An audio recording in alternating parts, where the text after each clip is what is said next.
Hello, and welcome back to the channel once again after a long time. Yes, I have not been uploading the videos from last 2 weeks because I have been indulged in some works. But today I have been come up with a video which is very important, जो कि बहुत ज़रूरी है because CBSE private वालों के exams चालू हो चुके हैं. केमिस्ट्री का पहला, साइंस वालों की बात करूँ तो केमिस्ट्री का पहला पेपर हो चुका है, अभी इंग्लिश आने वाला है, राइट. तो एक मेजर प्रॉब्लम है, एक मेजर इशू है जो कि मैक्सिमम स्टूडेंट्स ने कंप्लेन करी है कि एग्ज़ाम में वो चीज़ फेस की जा रही है स्टूडेंट्स के द्वारा. दैट इज़ टाइम मैनेजमेंट, की टाइम नहीं बचता. जब हम लिखते हैं आंसर तो टाइम नहीं बचता. तो आज मैं उसी के बारे में तुम्हें एक छोटी सी और बहुत ही प्यारी सी सलाह देने आया हूँ, ठीक है. वो बस अज्यूम कर लो कि आंसर राइटिंग कैसे, क्योंकि मैं तुम्हें बता रहा हूँ, मुझे पता है आंसर राइटिंग कैसे करते हैं. मेरे हिंदी में, मैं लिटरेचर बता रहा हूँ, तुम्हें सबको पता है कि लैंग्वेज लिटरेचर में बहुत ज़्यादा लिखना पड़ता है, ठीक है. 10th में मेरे हिंदी में 97 थे आउट ऑफ 100 एंड इंग्लिश में 94 थे.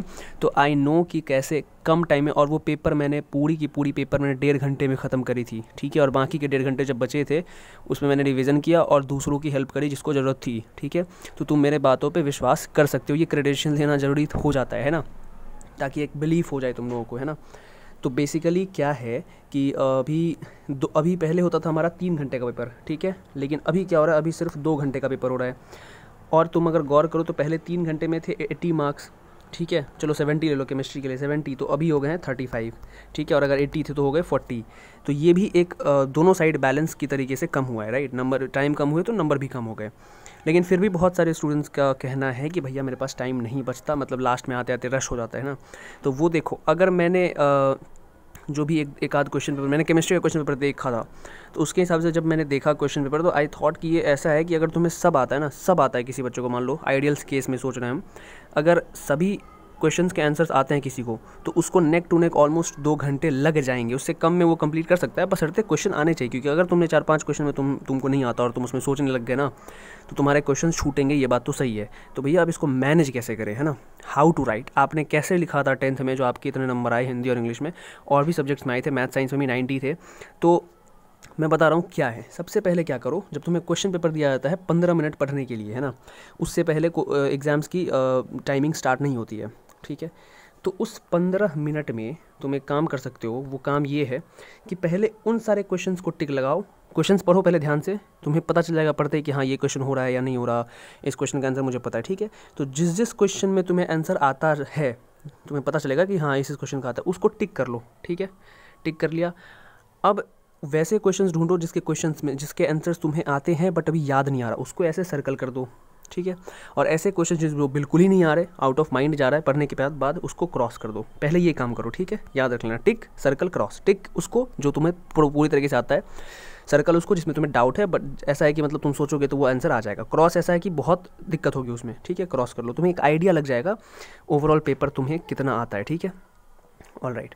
अब क्या करना है तुम्हें, अब what you have to do is now, कि जितने भी तुमने टिक लगाया ना, पहले उसके आंसर बहुत ही प्यारी तरीके से लिखो. Sorry for the noise. तुम्हें जितने भी आते हैं ना क्वेश्चन, जो भी तुमने टिक लगाए हैं, उसके आंसर तुम बहुत अच्छे से लिखना शुरू करो, ठीक है. और पहला आंसर तो ऐसा लिखना कि टीचर देख के बहुत खुश हो जाए, बिकॉज फर्स्ट आंसर बहुत बड़ा रोल प्ले करता है किसी भी पेपर को जज करने में, ठीक है. मान लो टीचर ने तुम्हारा पहला पेपर देखा और उसे बहुत अच्छा लगा, ठीक है, तो वो हो सकता है कि आगे के आंसर्स को ओवरकम करे, मतलब ऊपर से देख के निकल जाए, तो तुम्हारा फ़ायदा हो सकता है कि चलो कभी गलती हो गई का तो वो मिस हो सकती है. लेकिन अगर तुमने पहला ही आंसर तुमने गलत कर दिया ना, तो वो फिर गलत हो जाएगा. मैंने हिंदी इंग्लिश में यही किया था. मुझे जो आता था ना, मैं बहुत अच्छे से हैंड राइटिंग बना के लिखा था, है ना. ये है. अब तुमने सारे टिक वाले बना लिए.